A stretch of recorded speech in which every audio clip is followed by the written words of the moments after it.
This conference will now be recorded. Right, let's start today's session. So in the last session, we just finished about core Python concepts. And from today onwards, I'm going to discuss about advanced Python. And in this advanced Python concepts, first of all, it starts with object-oriented programming.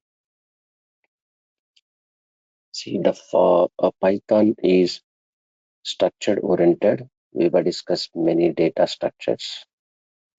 Python is functional-oriented, and we have completed functions.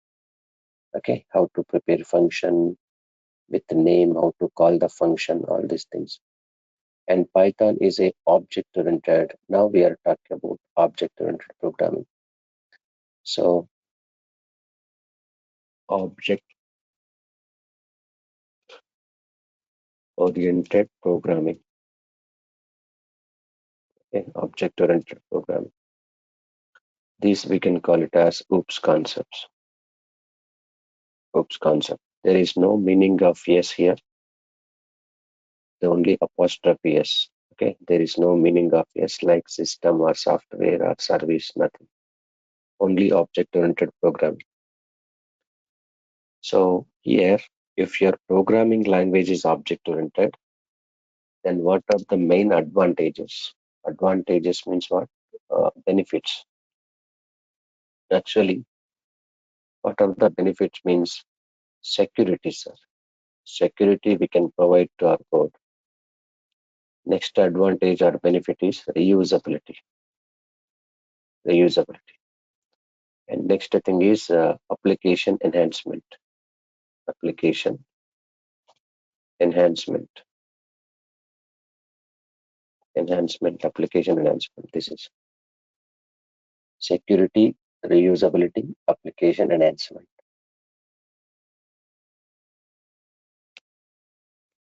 Security means code security I'm speaking. I'm not speaking about user security.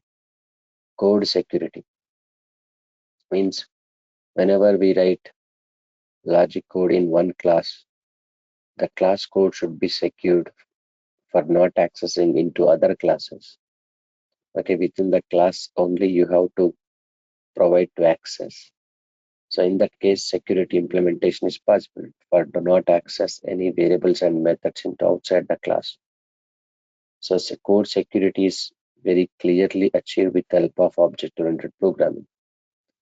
And then reusability is one of the major advantage in object-oriented programming. So reusability means one time you can implement the logic and you can use many times in your application without rewriting again and again. And reusability is possible with object-oriented programming. And other one is application enhancement. For example, as per client requirement, you just implement the application code. Later, after few days or few months, same clients need some more extra requirement like they want to provide additional services to their customers. So what we need to do, we have to enhance the features for the application by adding some extra logic for existing application code. That is application enhancement. These are the advantages or benefits of object-oriented programming, but these are not features of object-oriented programming. Okay. But in object-oriented programming, mainly we need to discuss about two terms. One is class and another one is object.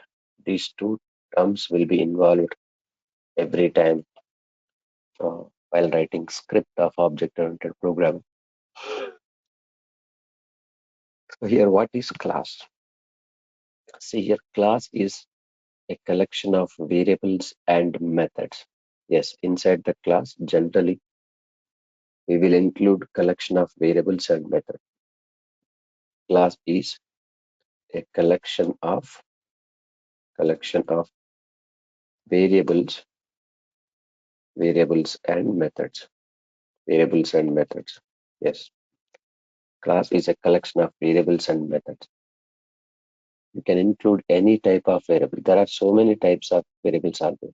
Inside the class, we can include instance variables, static variables, class local variables like that. And methods also different methods, instance method, class method, static methods, and so on. So all methods and variables inside the class only we have to declare. This is class.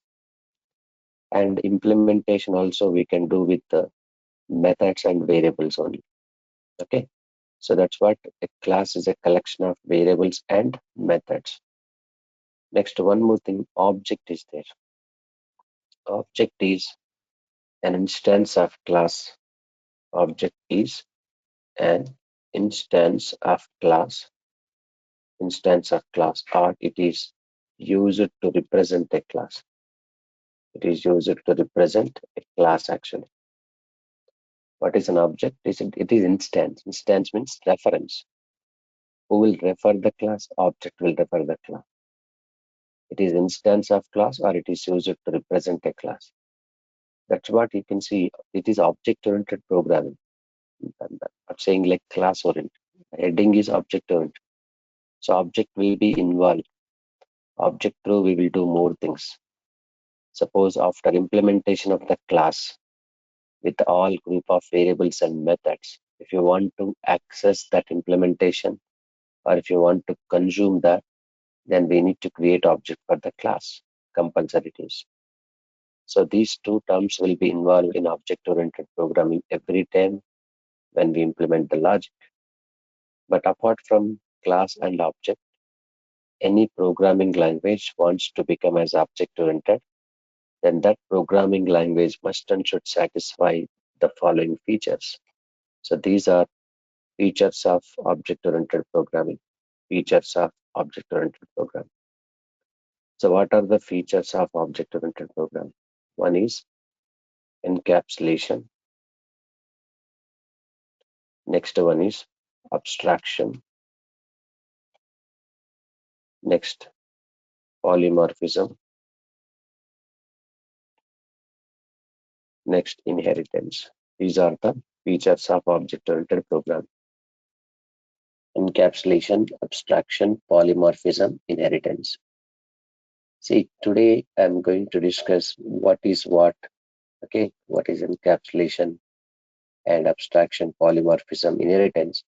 But in upcoming sessions, once we complete introduction of object-oriented programming and basic programming of object-oriented, then we will start clearly encapsulation, how to implement and where we can use this in real-time scenario with practical implementation. Coding through, I'll explain you each and every features. But today I'm just going to give the overview of these object-oriented programming features. So what is encapsulation here? See, encapsulation is the process of providing providing restrictions, providing restriction to access variables and methods. Restriction Encapsulation is the process of providing restriction to access variables and methods. Yes. Why we need to provide restriction to access variables and methods? The reason is for what we can say, if someone is trying to modify the variables and methods, we don't allow them to modify the variables and methods. So that's what I need to provide some restriction to access variables and methods.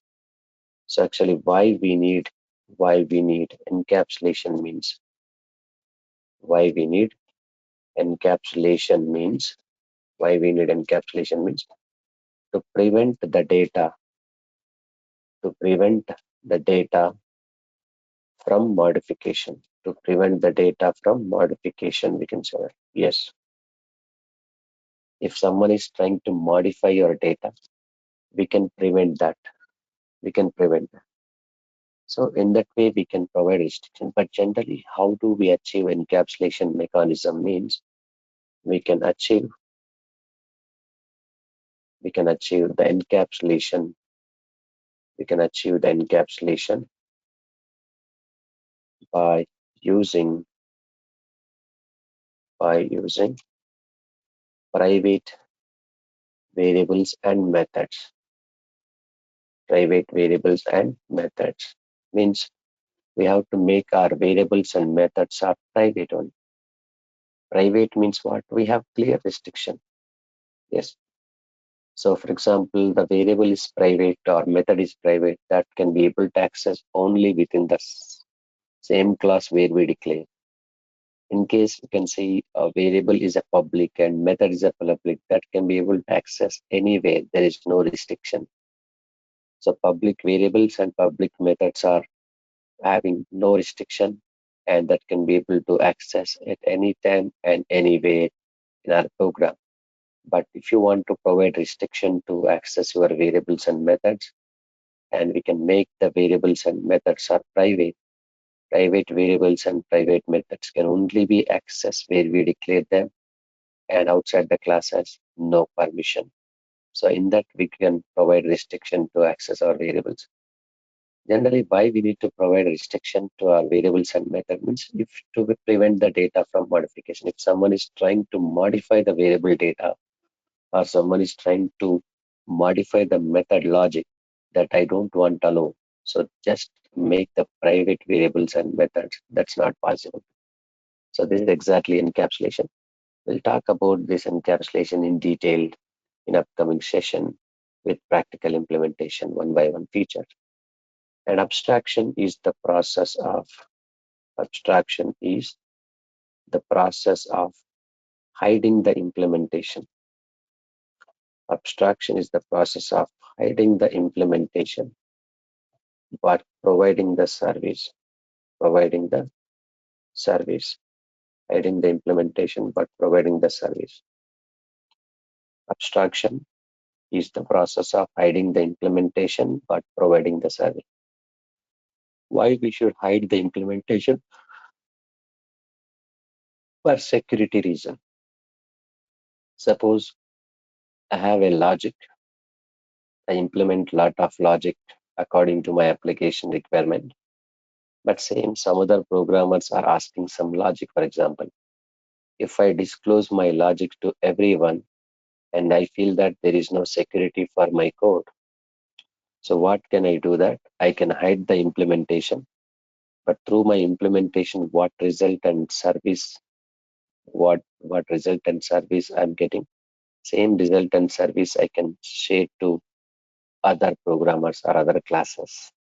So they can only access the result or service. They can't see what exactly implementation, how I implement, where I implement. They don't know. That is exactly abstraction feature. For security reason, I'm trying to use this abstraction feature.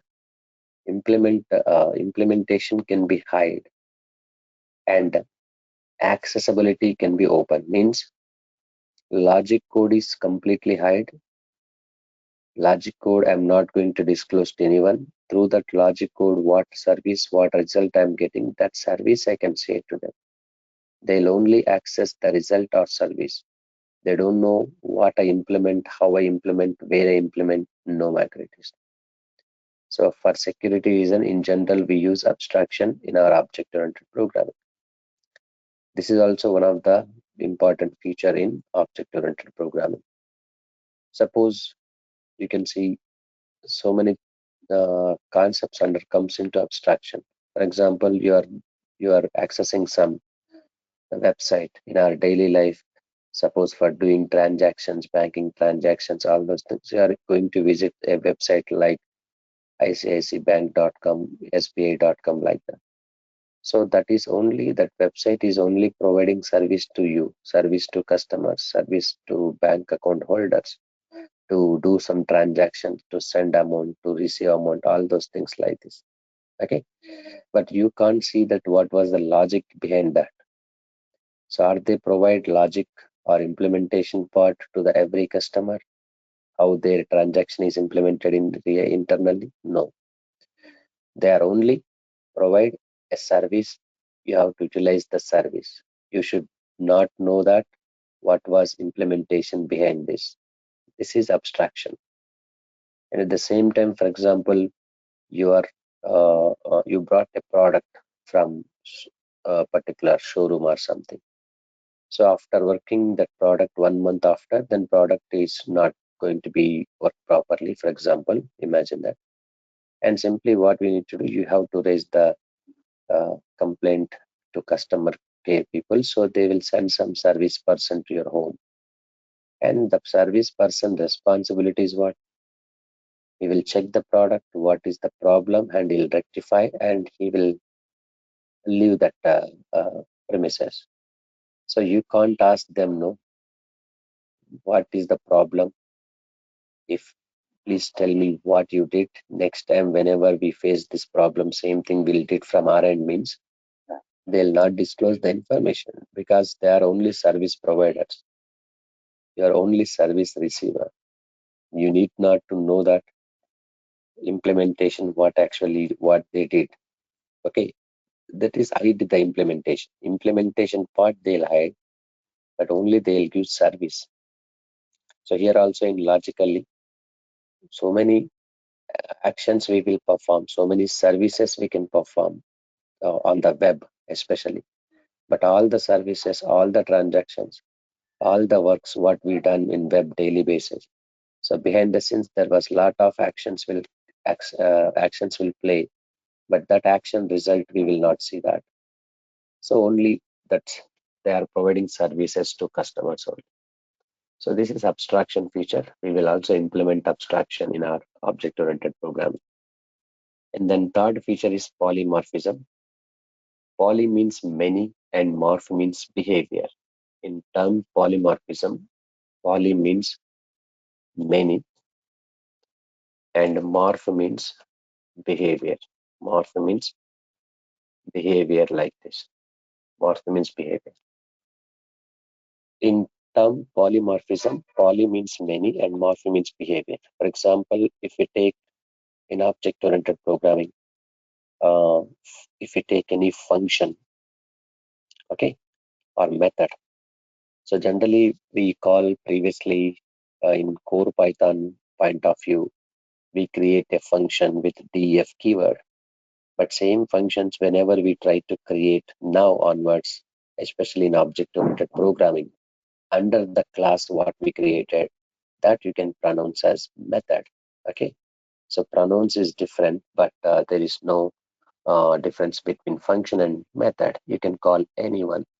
So in object-oriented programming scenario, better to call that as a function method only instead of calling function. And in polymorphism, a method can show different behavior depends on situation. For example, one method is there. That method is having two parameters. Whenever we call that method, we have to supply two parameters. No? Again, same method is there. That method is having three parameters. Our method is don't have parameters. So every time method can react differently. So method behavior is different. So that nature is called polymorphism. Even method or operator. For example, you can take plus operator. Plus operator is for adding two numbers.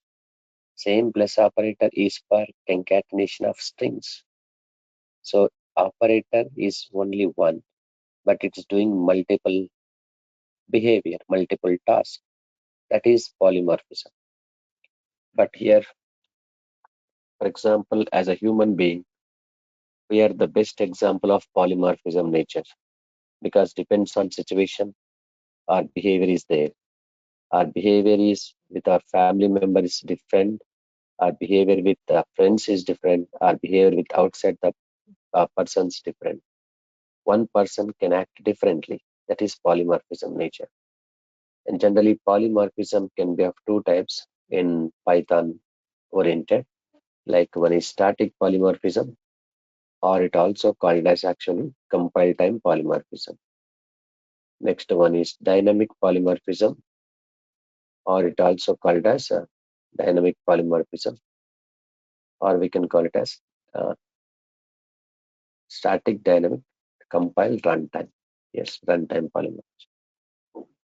So we can achieve this static polymorphism, means method behavior at the time of compilation time. This concept is called overloading. And now coming to this dynamic polymorphism, this is under comes into overriding. Overriding. So overriding concepts under comes into polymorphism. Overloading means what? Simple. As a person, if you have already some work to do, again you will have some other work assigned by someone.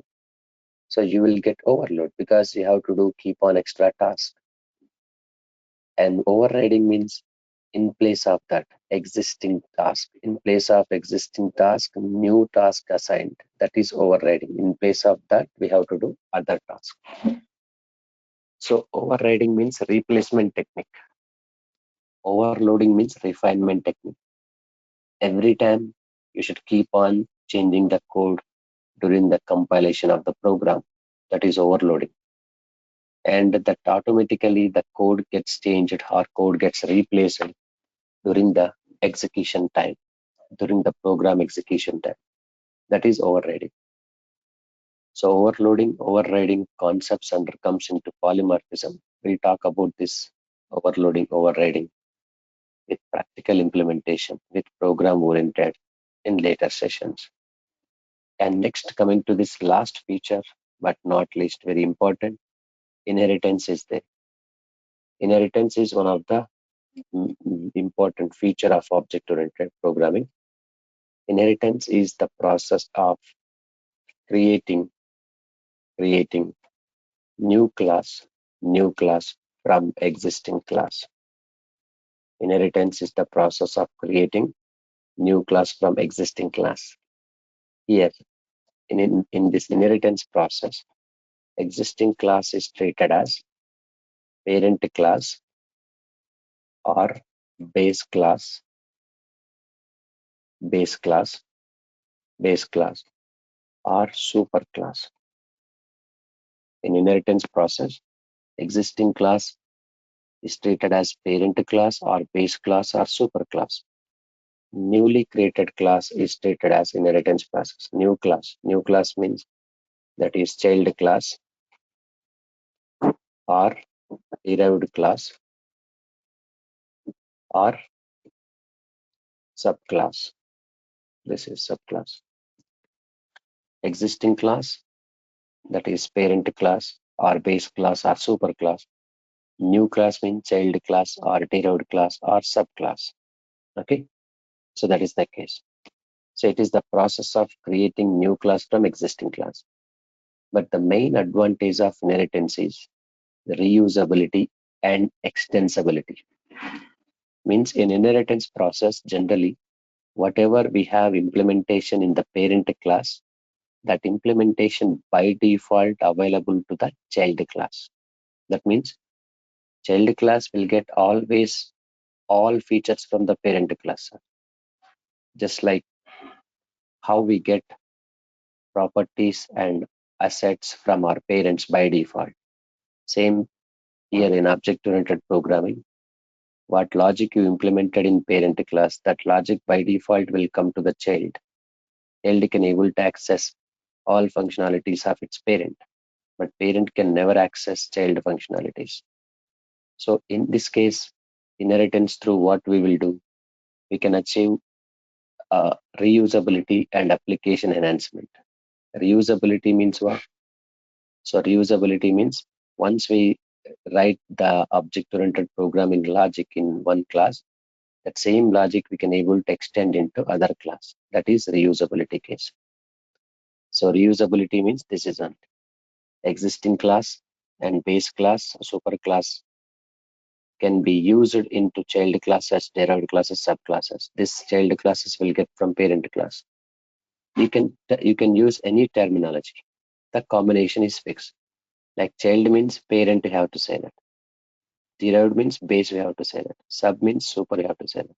Super or sub, base or derived, parent or child. There are different types of inheritances are there again. So not only one type, so different types of inheritances. and different way we have to extend the logic, we have to reuse the logic. Types of inheritances. One is single inheritance. Next one is multiple inheritance. Next, multi-level is there. Multi-level, multi-level inheritance. Next, hybrid inheritance.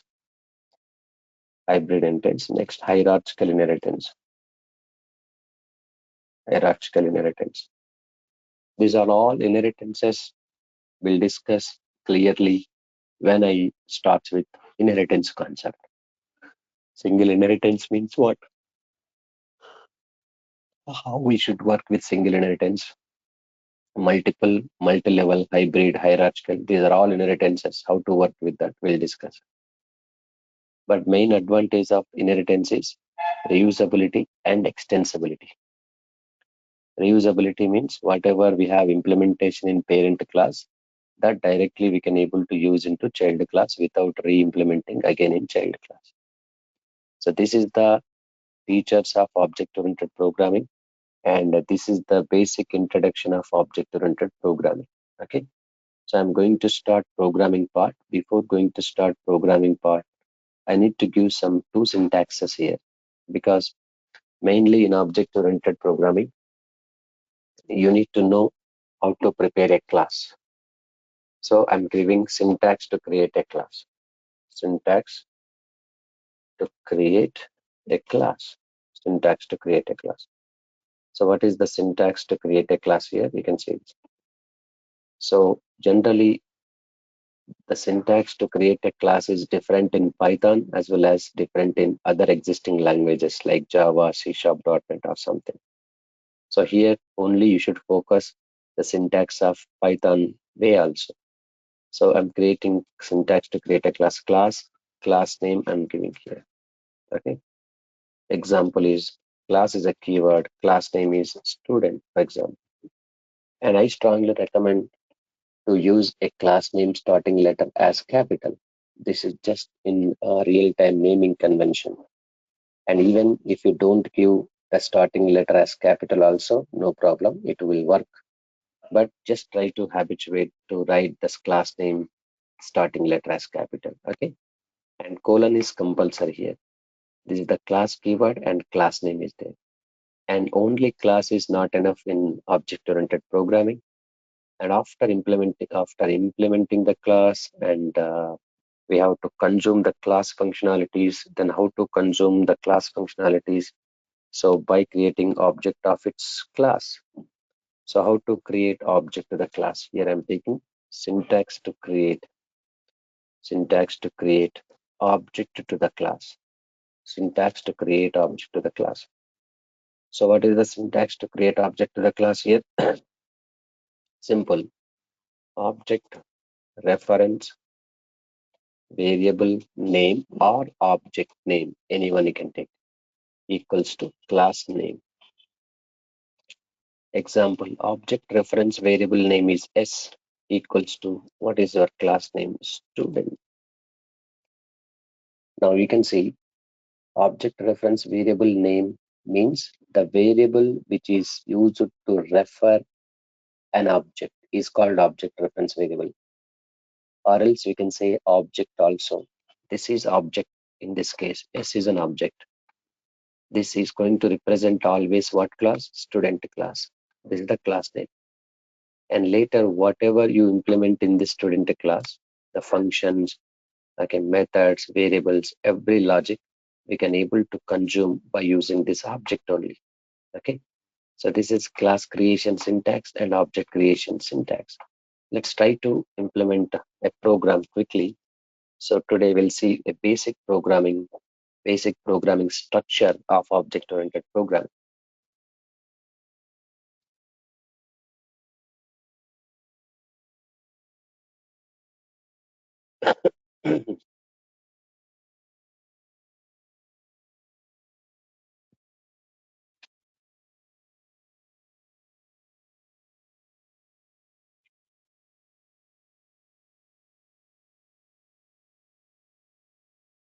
And Mr. Vishnuvardhan, I thought you have not joined for this course.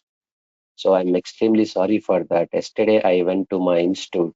So they have updated me while by accidentally while checking the mails. So your mail is there in their list, but unfortunately your mail is not there in my list. I thought that you have dropped, but they said that already you joined. But their mistake, that is, they have not updated me. So there was a lot of big miscommunication happened regarding you. For that, I am extremely sorry. That's what I shared that all Python videos and material yesterday and the link also. Otherwise, you may attend from the last 10 days onwards also. But I'm really sorry for that. But even you should mail me, no, at least.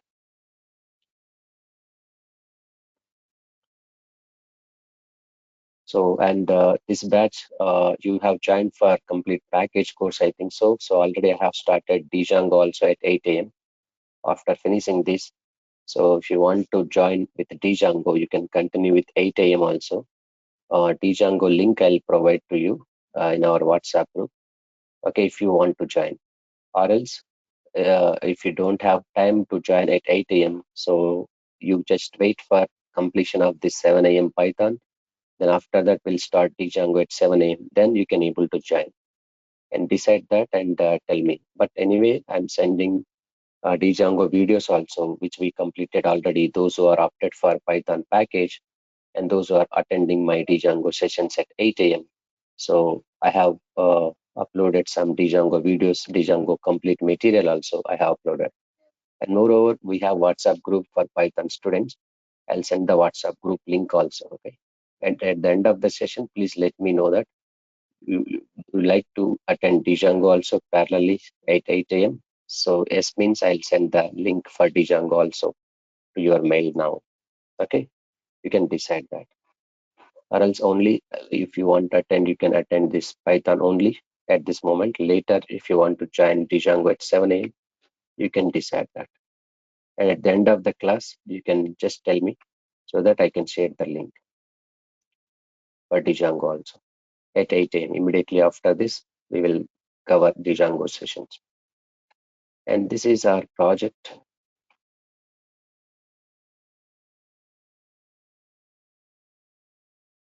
where we, yes, Python project 7 a.m. Now you can see this is,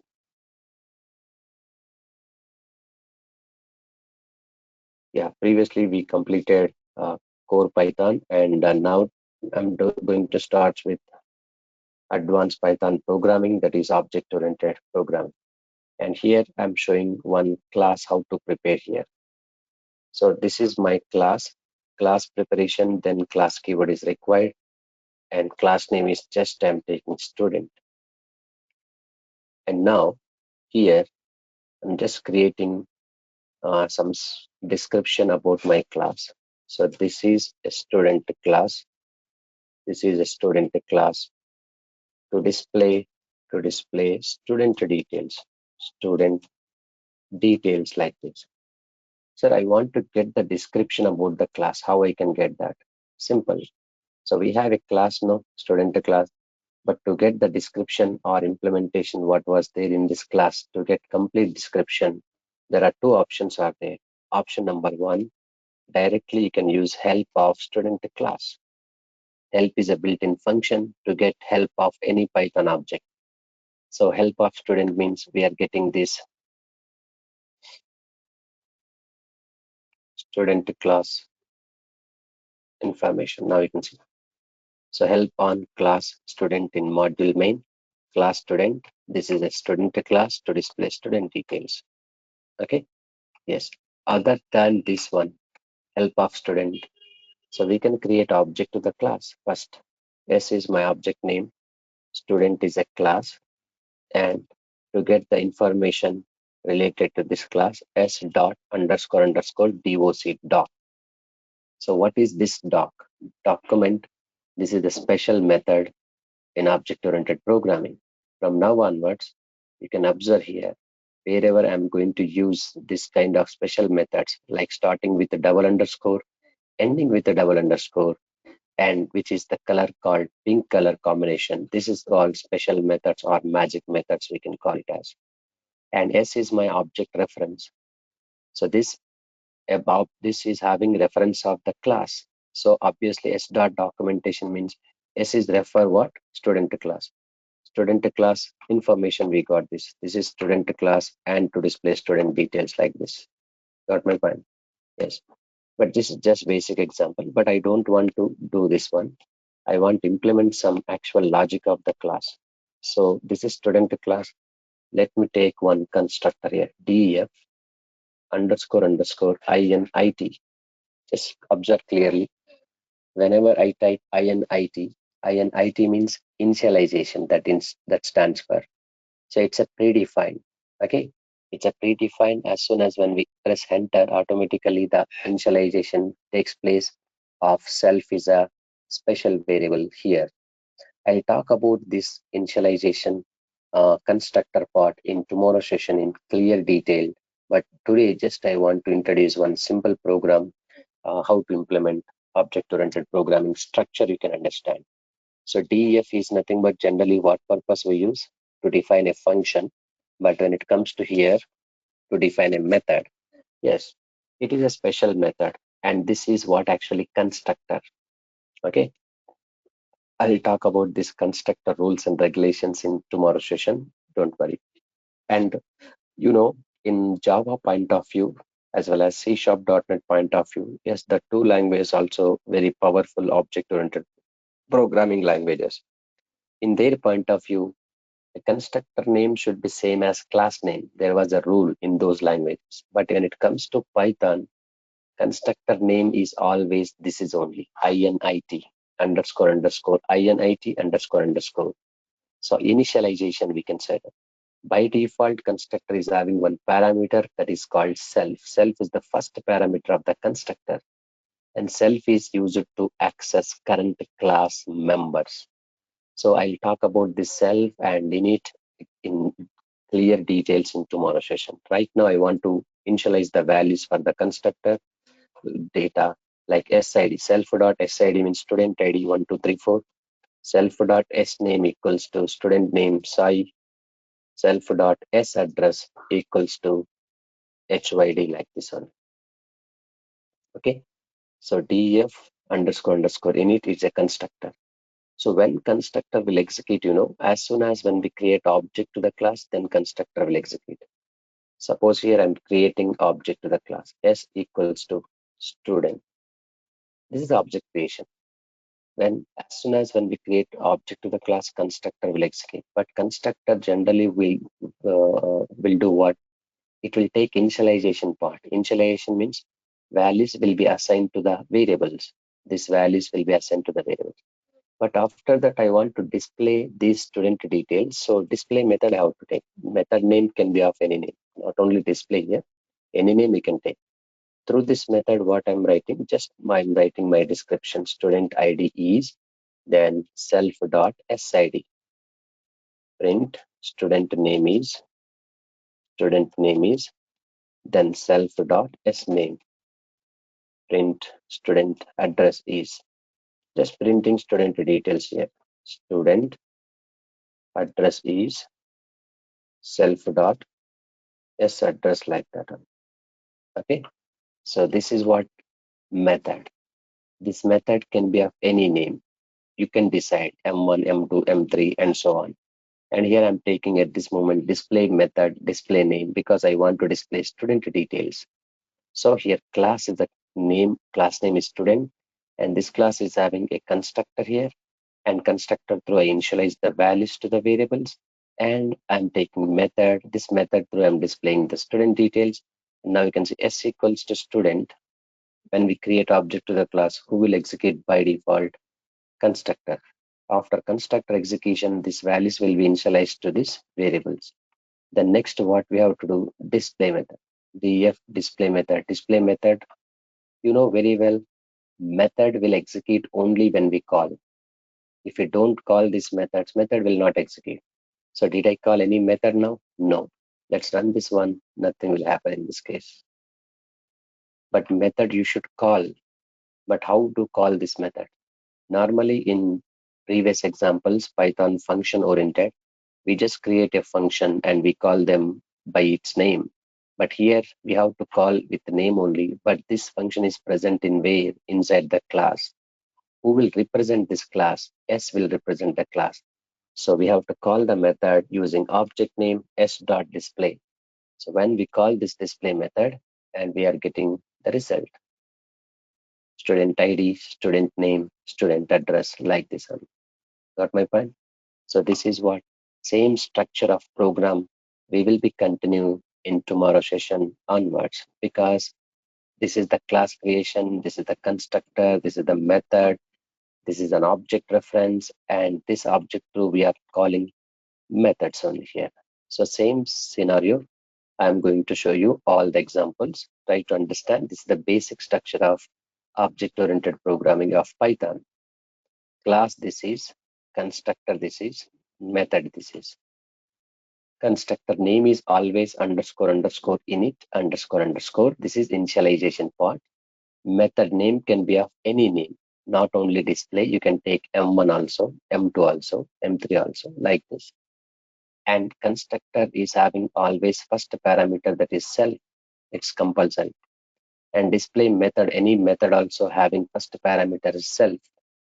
Self is required. Self is used to access current class members. Current class members. And moreover, self will work inside the class only. Inside the class means you can see indentation level. This is inside the class. Self will work only inside the class. Self will not work outside the class. Outside the class means here. Here self will not work. Who will work here? Object will work. Object name. So if you want to access anything of the class members or class information, and you have to access in outside the class using object reference only. Within the class, if you want to access using self through, we can access easily. So this is the basic structure of object-oriented programming. Today, what I discussed.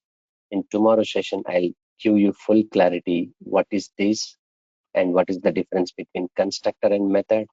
What are the rules and regulations are there constructor? When it is called by default, and how many objects we can create to the class. For every object, constructor will execute or not, and method we can call any number of times. These are all details. I'll give you full clarity in tomorrow's session clearly. Okay, so that's all for today. So this is the basic structure of console object-oriented programming. You will see many programs same structured in upcoming sessions also. Okay, yes. And Mr. Vishnu, please give the confirmation. Do you want to attend 8 a.m. Django also? Yes, means I'll send the link Uh, today. I have one question. Yeah, tell. Can I join after we complete the Python course? Yeah, you can. You can. That's what I'm asking. Yeah, I don't want to mix up both. I'm a little bit new to programming, so I don't want to put pressure on myself. Sure, sure, no problem. If you join completely after completion of Python means, so that I can remove your mail from this Django 8 a.m. The reason is you need not to get the videos at this moment. Already I sent that videos. You can basic videos. I can So remove how long it this. will take for you to complete Python? I'm just curious to know. Yeah, that's what here. Today I have started advanced Python. No, it takes minimum 20-25 sessions are required. After that, we'll start with the Django morning 7 a.m. Okay, sounds good. Yeah, So I'll just stay in Python for now, and after that I'll start the Django. Okay. sure, sure, sure. No issues. Were you able to share? Were you able to share the material for Python to my Yeah, email address?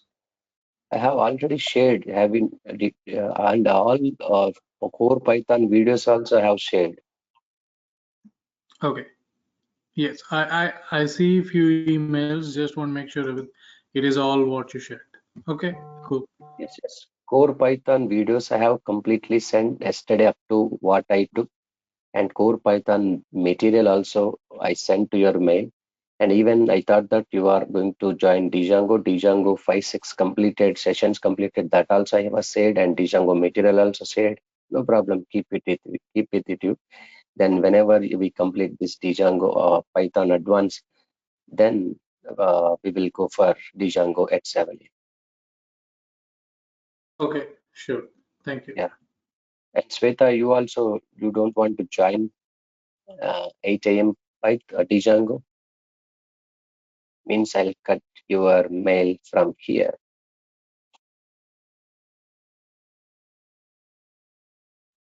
Okay. Yeah. Once after finishing this advanced Python, we'll think about Django at 7 a.m. You people are having some time problem, I think so. No problem. Whatever I committed in the beginning session, I'll go through it 7 a.m. Django. No issues.